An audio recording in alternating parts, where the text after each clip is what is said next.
નમસ્કાર, ગ્રાઉન્ડ રિપોર્ટમાં આપનું સ્વાગત છે। હું છું આપની સાથે સંધ્યા। ચોમાસા પહેલા આગાહીકાર અંબાલાલ પટેલે કરી છે ભયંકર આગાહી। રાજ્યમાં ચોમાસા પહેલા મિની વાવાઝોડું કહેર વર્તાવી શકે છે। અંબાલાલ પટેલે કહ્યું છે કે જૂન મહિનાના આ દિવસોમાં ધૂળની ડમરીઓ ઉડશે, ભારે પવન ફૂંકાશે અને ગાજવીજ સાથે વરસાદ પણ પડશે। જુઓ કઈ તારીખનું અંબાલાલ પટેલે આપ્યું છે એલર્ટ, અને સાથે એ પણ જુઓ કે અંબાલાલે આ એક નક્ષત્રમાં વાવણી ન કરવાની કેમ સલાહ આપી।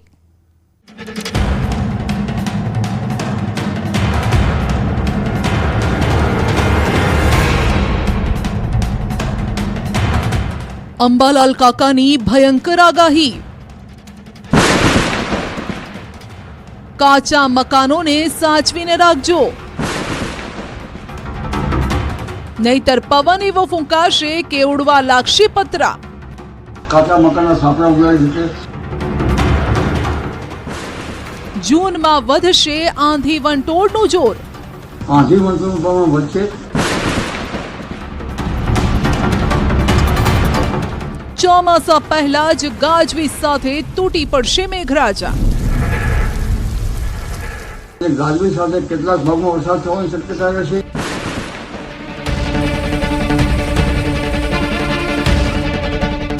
અરબ સાગરમાં ફરી બનશે વાવાઝોડું।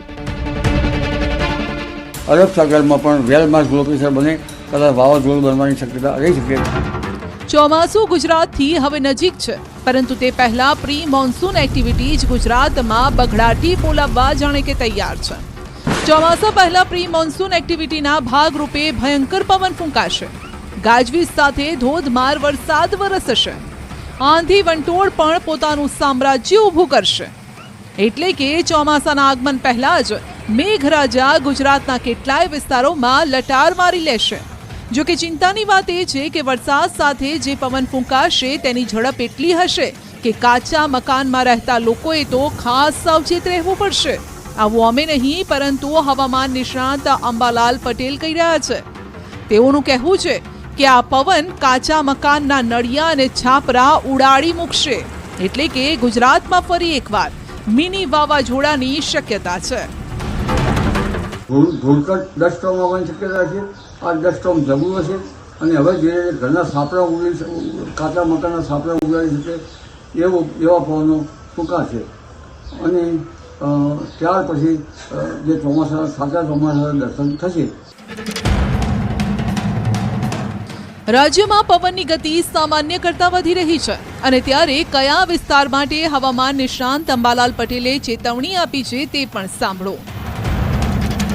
આ જે 10 સ્ટોમ છે એ કચ્છના ભાગોમાં, ઉત્તર સૌરાષ્ટ્રના ભાગોમાં, હળવદ, સુરેન્દ્રનગર, ધાંગધ્રા વગેરે ભાગોમાં, પાટણના ભાગોમાં અને બનાસકાંઠાના ભાગમાં, વાવ, થરાદ વગેરે ભાગોમાં વધારે રહેવાની શક્યતા રહેશે। હળવદ, સુરેન્દ્રનગર, ધાંગધ્રા, ઉત્તર ગુજરાતમાં પાટણ અને બનાસકાંઠામાં પણ મિની વાવાઝોડાનો કહેર વધુ રહે તેવી શક્યતા છે। અંબાલાલનું કહેવું છે કે આ વરસાદ રોહિણી નક્ષત્રનો વરસાદ છે। તેમણે કહ્યું છે કે રોહિણી નક્ષત્રમાં જ્યાં જ્યાં વરસાદ થાય છે ત્યાં પુનઃ વરસાદ થતો હોય છે તેવું મનાય છે, અને રાજ્યમાં વંટોળ સાથે વરસાદ ક્યારથી શરૂ થશે તે પણ સાંભળો। રોહિણી નક્ષત્રનો વરસાદ આંધી વંટોળ સાથે દક્ષિણ ગુજરાતના ભાગોમાં, દક્ષિણ સૌરાષ્ટ્રના ભાગોમાં થવાની શક્યતા રહેશે। અને આ 10 સ્ટોમ જબરું હશે, ઘરના કાચા મકાનના સાપડા ઉડી શકાય તેવું આ ધૂળકટનું દબાણ, જે ધૂળકટ અને પવનનો ઘૂમરીઓ જોર પકડશે। રોહિણી નક્ષત્રનો વરસાદ જ્યાં જ્યાં થતો હોય છે ત્યાં ફરી પુનઃ વરસાદ થતો હોય છે એવું મનાય છે। હાલ ગુજરાતમાં પ્રી મોન્સૂન એક્ટિવિટી ચાલી રહી છે। આગામી સમયમાં તેનું પ્રમાણ પણ વધવાનું છે। ગાજવીજ સાથે વરસાદ થવાની શક્યતા છે। જો કે અંબાલાલ પટેલે કહ્યું છે કે તેનાથી ડરવાની કે ગભરાવાની જરૂર નથી। અત્યારે જે ક્રિયા બની રહી છે તે ચોમાસા માટે સાનુકૂળ છે। ચોમાસા પૂર્વે આવી ગતિવિધિ થતી હોય છે। પ્રાચીન વરસાદના જ્ઞાન પ્રમાણે જોવા જઈએ તો ઘણી આંધીઓ પછી ચોમાસું વરસાદ આવતો હોય છે। એટલે અત્યારે જે ક્રિયા બની રહી છે ડસ્ટ સ્ટોર્મની અને વિન્ડ ગસ્ટની એ બરાબર છે. આ ઉપરાંત અંબાલાલ પટેલે અરબ સાગરમાં એક વાવાઝોડું બનશે તેવી પણ આગાહી કરી છે. પશ્ચિમ હિન્દ મહાસાગર ગરમ રહેશે. અરબ સાગર અને બંગાળના ઉપસાગરમાં લો પ્રેશર બનવાની શક્યતા રહેશે. 8 જૂનની આસપાસ બંગાળના ઉપસાગરમાં લો પ્રેશર બનવાની પણ શક્યતા છે અને ચોમાસાની ગતિવિધિ જોર પકડશે. 14 જૂન પછી અરબ સાગરમાં પણ લો પ્રેશર બને અને વાવાઝોડું બનશે તેવી પણ શક્યતા છે, જેના કારણે પણ સારો વરસાદ આવી શકે છે. પ્રાચીન વર્ષા વિજ્ઞાન તેમજ અર્વાચીન વિજ્ઞાન પ્રમાણે જોવા જઈએ તો પશ્ચિમ હિન્દ મહાસાગર ગરમ રહેશે. આથી અરબ સાગર અને બંગાળ ઉપસાગરમાં લો પ્રેશર બનવાની શક્યતા રહેશે. 8મી જૂન આસપાસ બંગાળ ઉપસાગરમાં પણ લો પ્રેશર બનશે અને ચોમાસાની ગતિવિધિ જોર પકડશે. 8મી 14મી જૂન પછી અરબ સાગરમાં પણ વેલમાર્ક લો પ્રેશર બને કદાચ વાવાઝોડું બનવાની શક્યતા રહી શકે, જેના કારણે પણ સારો વરસાદ આવવાની શક્યતા રહેશે. આ સાથે જ તેમણે જણાવ્યું છે કે ચોમાસું કેરળના કાંઠે પહોંચી ગયું છે. અરબી સમુદ્રમાં કરંટ જોવા મળશે. પવનની ગતિ તેજ રહેશે. 28 જૂને દરિયામાં પવનો બદલાતા રહેશે અને પવનનું જોર વધશે. 8 થી 14 જૂન વચ્ચે રાજ્યના કેટલાય ભાગમાં વરસાદની શક્યતા છે, જેને મૃગશીર્ષ નક્ષત્રનો વરસાદ કહેવાય છે. તો જીવાતની પણ શક્યતા રહેશે, માટે ખેડૂતોએ તો ખાસ સાચવવું પડશે. 22 થી 28 જૂન વચ્ચે આદ્રા નક્ષત્રનો વરસાદ જે પડશે તેને સારો ગણી શકાય. દક્ષિણ ઉપસાગરમાં પણ ઊંચા મોજા ઉછળશે. અરબી સમુદ્રમાં પણ કરંટ જોવા મળશે અને ઊંચા મોજા ઉછળશે. 55 કિલોમીટર ઝડપે પવન ફૂંકાશે. ચોમાસા પૂર્વે આવી સ્થિતિ થતી હોય છે. 8મી જૂને દરિયામાં પવનો બદલાશે અને પવનનું જોર વધશે અને 8 થી 14 જૂન વચ્ચે રાજ્યના કેટલાક ભાગમાં વરસાદ થવાની શક્યતા રહેશે, જેને મૃગશીર્ષ નક્ષત્રનો વરસાદ કહેવામાં આવે. આ વરસાદથી વાવેતર કરવામાં આવે તો રોગ જીવાતનો શક્યતા રહેતી હોય છે, પણ 22 થી 28 જૂન વચ્ચે આદ્રા નક્ષત્રનો વરસાદ છે કે એનું પાણી સારું ગણાય છે. આવામાં હવે જ્યારે કેરળમાં ચોમાસું બેસી ગયું છે, ત્યારે ગુજરાતવાસીઓ પણ એ ચોમાસાના વરસાદની રાહ જોઈ રહ્યા છે કે ચોમાસું ક્યારે બેસશે. તો અંબાલાલ કાકાએ તેની પણ આગાહી કરી છે. ગુજરાતમાં 15 જૂન સુધીમાં ચોમાસું બેસી જશે. સારો વરસાદ જુલાઈ અને ઓગસ્ટમાં થશે. આ દરમિયાન દેશના ઘણા ભાગમાં પૂરની સ્થિતિ પણ રહેશે. ગુજરાતના ભાગોમાં ભારે વરસાદ થશે અને નર્મદા નદીના જળસ્તરમાં પણ વધારો થશે એવી આગાહી કરી છે. તો સાબરમતી નદી બે કાંઠે વહેતી થશે. પરંતુ સારો વરસાદ છે જે લા નિયોની અસરના કારણે જુલાઈ ઓગસ્ટમાં થવાની શક્યતા રહે છે. દેશના ઘણા ભાગમાં પૂરની સ્થિતિ રહેશે. ગુજરાતના ભાગોમાં ભારે વરસાદ થશે. નર્મદા નદીના જળસ્તરમાં વધારો થશે. સાબરમતી નદીના જળસ્તરમાં બે કાંઠે થવાની શક્યતા રહેશે અને તાપી નદીના જળસ્તરમાં પણ વધારો થવાની શક્યતા રહેશે. એટલે હવે પ્રી મોન્સૂન એક્ટિવિટી સાથે ચોમાસું નજીકમાં છે અને આ ચોમાસું ધીરે ધીરે 10 થી 12 જૂનમાં મુંબઈ મહારાષ્ટ્રના ભાગોમાં થઈને 15 જૂન સુધીમાં દક્ષિણ સૌરાષ્ટ્રના ભાગોમાં અને 30 જૂન સુધીમાં ગુજરાતના ઘણા ભાગોને સાંકળી લઈ અને રાજસ્થાનના ભાગો સુધી જઈ શકે છે. આ મેઘરાજા ચોમાસામાં તો ભૂક્કા બોલાવવાના છે તે નક્કી છે. પરંતુ ચોમાસા પહેલા પણ ગુજરાતને તરબોળ કરવા માટે જાણે કે મેઘરાજા આતુર હોય તેમ લાગી રહ્યું છે.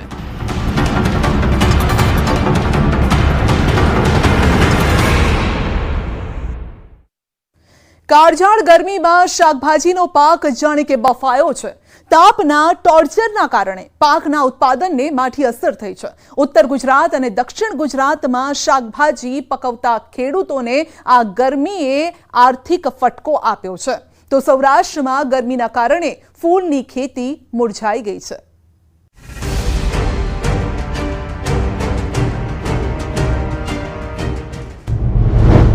આગ ઝરતી ગરમીએ ખેડૂતોને દઝાડ્યા. દૂધી વેચવા ગયો ત્યારે 2 થી 3 રૂપિયામાં કશું મળે નહીં. આવા જવાનું ભાડું બી નથી મળતું મને.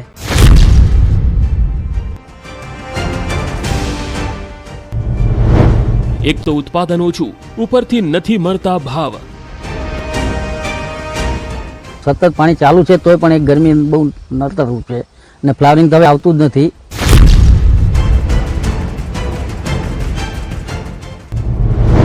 આકરા તાપમાં મુરઝાઈ ગયા શાકભાજીના ફૂલ.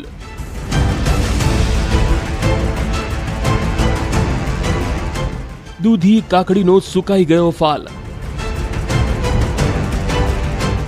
રાજ્યમાં તાપમાનનું ટોર્ચર વધ્યું છે. શહેરોમાં નાગરિકો પરેશાન છે. આકરા તાપ સામે ઠંડા પીણાનો સહારો લઈ રહ્યા છે. બપોરના સમયે તો રસ્તાઓ પર જાણે કે કર્ફ્યુ લગાવી દેવાયું હોય એવા દ્રશ્યો દેખાય છે. બીજી તરફ ગામડાઓમાં ખેડૂતોને પણ આકરા તાપથી આર્થિક નુકસાની વેઠવાનો વારો આવ્યો છે. ખેતરના આ દ્રશ્યો જુઓ.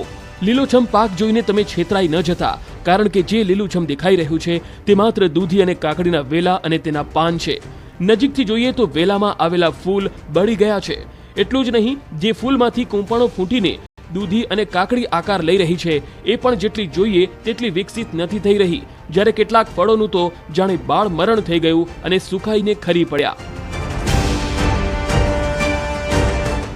દ્રશ્યો છે સાબરકાંઠાના હિંમતનગર તાલુકાના તખતગઢના, જ્યાં ગરમીના કારણે પાકનો સોંથ વળી ગયો. તમે જે દ્રશ્યો જોઈ રહ્યા છો તે પાક 44 ડિગ્રી તાપમાનનો ભોગ બન્યો છે. ખેડૂતોનો દાવો છે કે મોંઘા ભાવનું બિયારણ લઈને વાવ્યું, જે બાદ ખાતર દવા નાખીને તેનો ઉછેર કર્યો.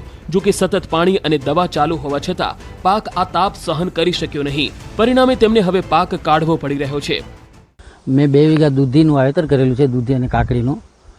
અને અત્યારે ગરમીના કારણે મારે ફ્લાવરિંગ બધું ખરી જાય છે. સતત પાણી ચાલુ રાખ્યું છે. માર્કેટમાં પણ હવે અત્યારે ભાવ મળતા નથી, એટલે મારે ખર્ચા બધા તૂટે છે. મેં અંદાજિત 200 કિલોનું વેચાણ કરેલ છે. અત્યારે પરિસ્થિતિ કેવી છે?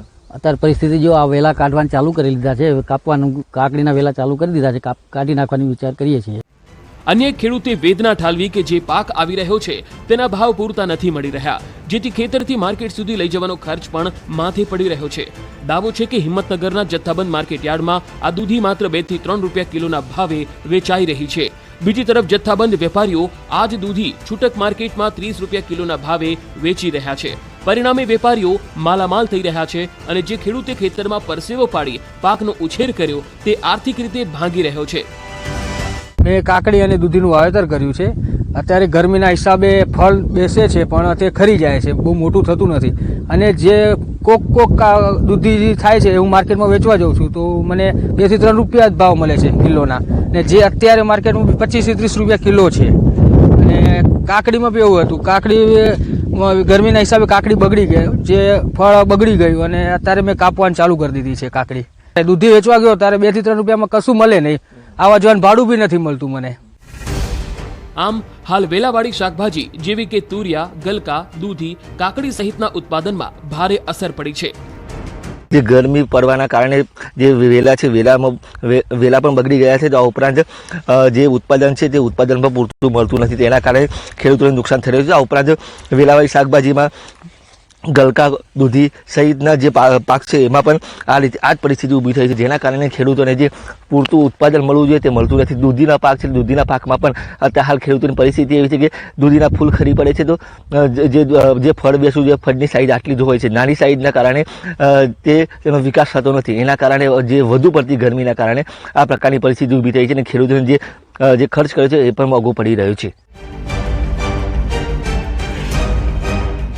આ તરફ અંગ દઝાડતી ગરમીમાં મોંઘવારીએ પણ ગરમી પકડી છે. મધ્યમ વર્ગનો પરસેવો છોડાવતી મોંઘવારીની હીટવેવથી લોકો પરેશાન થઈ ગયા છે. ત્યારે કાળઝાળ ગરમીના કારણે મોટાભાગના યાર્ડોમાં શાકભાજીની આવક ઘટી ગઈ છે. શાકભાજીની ઓછી આવક સામે ભાવ ફરી આસમાને પહોંચી ગયા છે. એમાં પણ લીંબુના ભાવ તો દાંત ખાટા થઈ જાય એટલા વધ્યા છે. રાજકોટના ધોરાજી માર્કેટિંગ યાર્ડમાં શાકભાજીની લેવાલી ઘટતા વેપારીઓની મૂંઝવણમાં વધારો થયો. હીટવેવના લીધે શાકભાજી બગડવાનું પ્રમાણ પણ વધ્યું છે, જેના લીધે શાકભાજીના ભાવ આસમાને પહોંચી ગયા છે. મોટાભાગના શાકભાજીના ભાવ અડધી સદી મારી દીધી છે, તો લીંબુના ભાવે સદી ફટકારી દીધી છે. બીજા શાકભાજીની અંદર પહેલાં માવઠું હતું અને અત્યારે હીટવેના હિસાબે શાકભાજી બગડે છે બહુ. વેપારી લઈ ગયા પછી ફેરીની અંદર તડકાના હિસાબે જે હીટવે પડે છે એમાં શાકભાજી બગડે છે બહુ. તેને હિસાબે ભાવ થોડાક ટકી રહ્યા છે, પણ પુષ્કળ આવકને હિસાબે થોડુંક મંદું પણ છે. તો જો આજે જોવા જઈએ સરેરાશ તો શાકભાજીના ભાવ ખેડૂતને જે મળવા જોઈએ એ મળતા નથી, કારણ કે હીટવેના હિસાબે શાકભાજી ખરાબ બહુ થઈ જાય છે. અમુક શાકભાજીના ભાવ ઘણા વધારે છે, બરોબર છે, પણ ઘરાકી નથી કોઈ ચીજમાં. તડકો છે, ઘણો તાપમાન છે, આપણે ઘરેથી બહાર નથી નીકળતા, તો શાકભાજીની હાલત દિવસે ને દિવસે ખરાબ થતી જાય છે. 80 થી 90 વાળા લીંબુના ભાવ પ્રતિ કિલો 120 રૂપિયા થયા. ટામેટાના ભાવ 10 રૂપિયા કિલોથી વધીને 25 રૂપિયા થયા. કોબીજના ભાવ 5 રૂપિયા કિલો હતા, જે વધીને 10 થી 15 થયા. લીલા મરચાના ભાવ 15 રૂપિયા કિલોથી વધીને 40 રૂપિયા થયા. લસણના ભાવમાં પણ ધરખમ વધારો થયો. 60 થી 70 રૂપિયા પ્રતિ કિલો વેચાતું લસણનો ભાવ 150 થી 200 રૂપિયા થઈ ગયો. આદુનો ભાવ 80 રૂપિયા કિલોથી વધીને 150 રૂપિયા થયા. કારેલાના 30 થી 40 રૂપિયાથી 50 થી 60 થઈ ગયા. રીંગણના ભાવ 20 થી 30 રૂપિયા હતા, જે 30 થી લઈને 60 રૂપિયા થઈ ગયા. જ્યારે દૂધીના 20 થી 40 રૂપિયા હતા, જે ભાવ વધીને 30 થી 80 રૂપિયા થયા. ભીંડા ગુવારના 40 થી 60 હતા, જે 45 થી 80 થઈ ગયા. બટાકા 20 રૂપિયા પ્રતિ કિલો હતા, જે 40 થી 50 રૂપિયા પહોંચી ગયા. બીજી તરફ કપાસના ખેડૂતો માટે રાજ્યની ખેતી નિયામક કચેરીએ મહત્વના સૂચનો જાહેર કર્યા છે. ચોમાસાના આગમન બાદ રાજ્યભરમાં પૂર વેગે કપાસનું વાવેતર શરૂ થશે. રાજ્યમાં કપાસનું વાવેતર શરૂ થાય તે પૂર્વે જ ખેતી નિયામકની કચેરી દ્વારા કપાસમાં વિવિધ રોગ તેમજ જીવાતના સંકલિત વ્યવસ્થાપન માટે વાવણી પહેલા અને વાવણી સમયે કઈ બાબતોનું ધ્યાન રાખવું તે અંગે કેટલાક સૂચનો આપવામાં આવ્યા. ખેતી નિયામક દ્વારા જાહેર કરાયેલી માર્ગદર્શિકામાં કપાસ પાકમાં ચૂસ્યા પ્રકારની જીવાતોના સંકલિત વ્યવસ્થાપન માટે કેટલાક સૂચનો આપવામાં આવ્યા છે. જેમાં કપાસના વાવેતર પૂર્વે ઉનાળામાં ઊંડી ખેડ કરવી, જેથી જમીનની તિરાડ કે ફાટમાં ભરાઈ રહેલા મિલીબગનો નાશ થઈ શકે. માર્ગદર્શિકામાં જણાવ્યા પ્રમાણે કપાસના વાવેતર પૂર્વે ઉનાળામાં ઊંડી ખેડ કરવી. બીજને ઇમિડા ક્લોપ્રિડ 70 WS 7.5 મિલી પ્રતિ કિલો બીજ અથવા થાયોમિથોક્ઝામ 70 WS 2.8 મિલી પ્રતિ કિલો બીજ પ્રમાણે માવજત આપી વાવણી કરવી, જેથી પાકની શરૂઆતની અવસ્થામાં ચૂસ્યા પ્રકારની જીવાતોથી રક્ષણ મેળવી શકાય. શેઢાપાડા ઉપર ઉગતા નીંદણો, ખાસ કરીને ગાડર, જંગલી ભીંડા, કોંગ્રેસ ઘાસ વગેરે પ્રકારના નિંદામણોનો છોડ ઉખાડીને નાશ કરવો. ચૂસ્યા પ્રકારની જીવાતના નિયંત્રણ માટે કપાસના પાકની ફરતે 2 હાર મકાઈની અથવા મકાઈના 10% છોડ અથવા કપાસની 10 હાર પછી 1 હાર મકાઈની લઈ શકાય. બીટી કપાસના પાન અને ઝીંડવાને નુકસાન કરતી ગુલાબી ઈયળોના સંકલિત વ્યવસ્થાપન માટે અગાઉ પાક પૂરો થઈ ગયા બાદ કપાસના ખેતરમાં ખરી પડેલા ફૂલ, કડી અને ઝીંડવા ભેગા કરી નાશ કરવો. શક્ય હોય તો પાકની ફેરબદલી અથવા દર 2 વર્ષે ઊંડી ખેડ કરવી. વહેલી પાકતી ચૂસ્યા પ્રતિકારક માન્ય બીટી શંકર જાતોના બિયારણની વાવણી 15 જૂનથી 15 જુલાઈ માટે ઉપયોગ કરવો. ભારત સરકારની ગાઈડલાઈન મુજબ બીજ ઉત્પાદક કંપનીઓ દ્વારા બીટી કપાસના બિયારણ 475 ગ્રામમાં 5 થી 10% નોન બીટી અથવા રેફ્યુજિયા બિયારણની મિશ્ર પેકેટ તૈયાર કરી આપવામાં આવે છે, તેનું વાવેતર કરવું. આ ઉપરાંત પિંજર પાક તરીકે દિવેલા અને પીળા ગલગોટાના કપાસનું 10 હાર પછી 1 હારમાં વાવેતર કરવું અને તેની ઉપર લીલી ઈયળ અને લશ્કરી ઈયળોના મુકાયેલા ઈંડા તથા ઈયળોના સમયાંતરે નાશ કરવાથી પાકને જીવાતોથી રક્ષણ આપી શકાય છે. જ્યારે કાબરી ઈયળના નિયંત્રણ માટે કપાસના પાકની 2 હાર વચ્ચે ભીંડાનું વાવેતર કરવું હિતાવહ છે. પાન ખાનારી ઈયળ એટલે કે લશ્કરી ઈયળથી પાકને બચાવવા માટે કપાસના ખેતરની ફરતે દિવેલાનું વાવેતર કરવું, જેથી લશ્કરી ઈયળની માદા ફૂંદીઓ દિવેલાના પાક ઉપર ઈંડા મૂકે છે. દિવેલાના છોડ પરથી આવા ઈંડા અથવા ઈયળના સમૂહને એકત્ર કરી તેનો નાશ કરવો અતિ આવશ્યક છે. કપાસના રોગોનું સંકલિત વ્યવસ્થાપન કરવા ખેતી નિયામક કચેરી દ્વારા કેટલાક પગલાં સૂચવવામાં આવ્યા છે.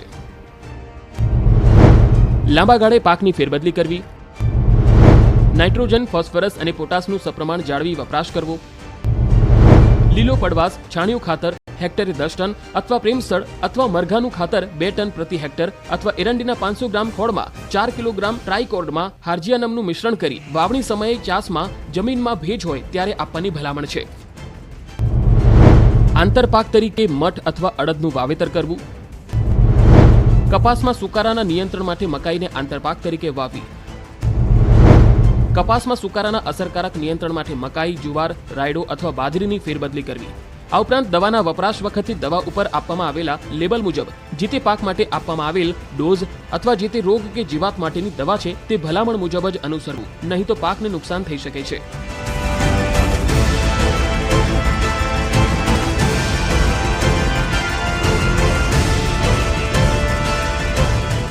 રાજ્યમાં તસ્કરોનો તરખાટ ફરી વધ્યો છે.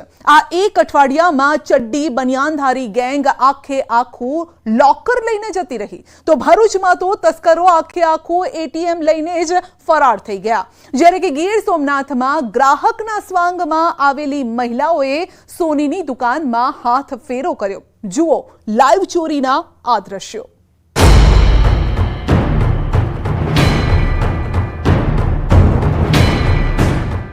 રાજ્યમાં તસ્કરો ફરી બન્યા બેફામ, ક્યાંક ઘર કરી નાખ્યું ખાલી, તો ક્યાંક બેંકની આખી તિજોરી જ લઈ ગયા ચોર, તો ક્યાંક દુકાનમાં હાથ ફેરો.